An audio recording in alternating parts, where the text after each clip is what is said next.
Hi guys, we are on the last colored section of our Bibles. Can you believe it? We've gone all the way through our whole Bibles and here we are at the last teeny tiny little section called the gold section. And how many books are in the gold section? Only one. So we only are going to talk about one book of the Bible in our gold section. That book is called Revelation. Can you guys all say Revelation? Good job. So that book, it's kind of a tricky book. It's really, really complicated and it has lots of crazy language in it. Why is it so complicated and tricky? And why is there such confusing language in this book? Well, it's because of the type of book that Revelation is. So we've gone through different types of books throughout our Bibles. You'll remember we were in the yellow section and the brown section. And do you remember what kind of books those were?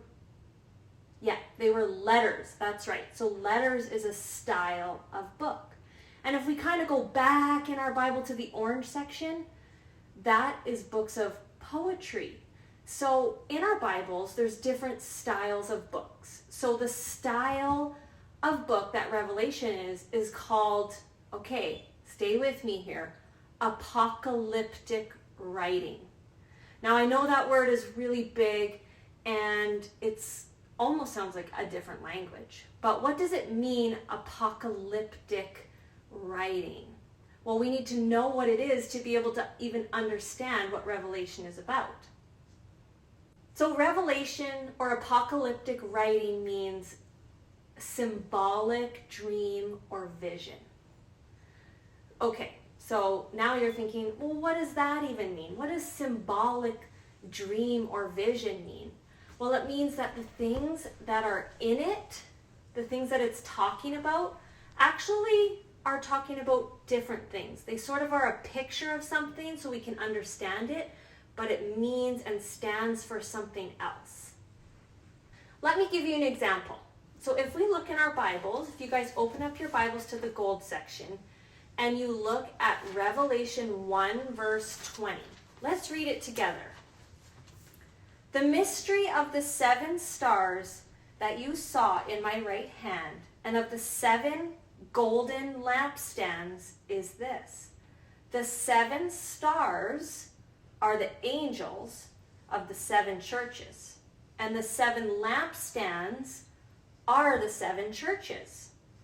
So there, John tells us that the lampstands mean churches and that the stars mean angels. So the star is a symbol that actually means angels. Now here's the hardest part about the book of Revelation. Most of the time, John doesn't tell us what these symbols mean. So we are left to have to look back in our Bible and study our Bible to understand what they mean. So let me tell you guys a little bit about some of the crazy symbols he talks about in this book. He talks about lampstands, like we talked about, lions, lambs, a creature with lots of eyeballs and lots of wings, a woman, a baby, stars that fall from the sky, locusts, which are kind of like grasshoppers, with long hair and teeth that look like a lion's teeth. They even have lots of numbers that are actually symbols, numbers that mean different things. They have the number 4 that they talk about a lot. They have the number 7, which means perfection or completion. Then they have the number 12 a lot, which is a symbol for the 12 tribes of Israel.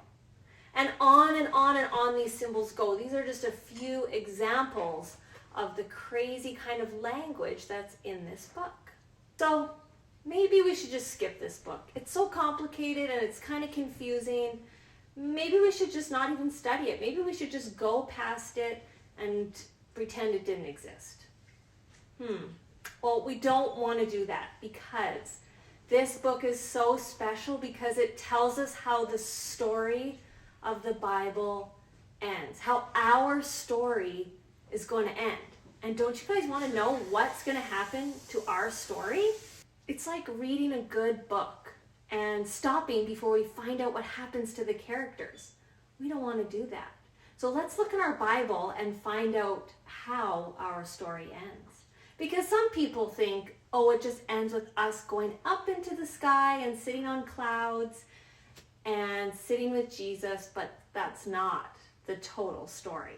Let me read for you guys from Revelations 21, verses 1 to 4. Then I saw a new heaven and a new earth. For the first heaven and the first earth had passed away, and there was no longer any sea. I saw the holy city, the new Jerusalem, coming down out of heaven from God, prepared as a bride beautifully dressed for her husband. And I heard a loud voice from the throne saying, "Look, God's dwelling place is now among the people, and he will dwell with them. They will be his people, and God himself will be with them and be their God. He will wipe every tear from their eyes. There will be no more death, mourning, crying, or pain, for the old order has passed away." Doesn't that sound wonderful? That's how our story ends. With us, with God, forever. So what's the point of knowing all this stuff? What's the point of studying this Bible? Well, for one thing, we want to know how our story ends. But for another thing, it's to remind us to stay faithful to Jesus. Because a lot of wicked and bad things happen in this world, but our job is to stay close to Jesus and to stay faithful to him, to keep our eyes fixed on Jesus, and in the end, we will be with him forever. It's a good ending. So that's the book of Revelation, and that's the end of our Bibles. So way to go, guys. Put your sticker in your Revelation so you remember what it's about. And I'll see you guys next time. Bye.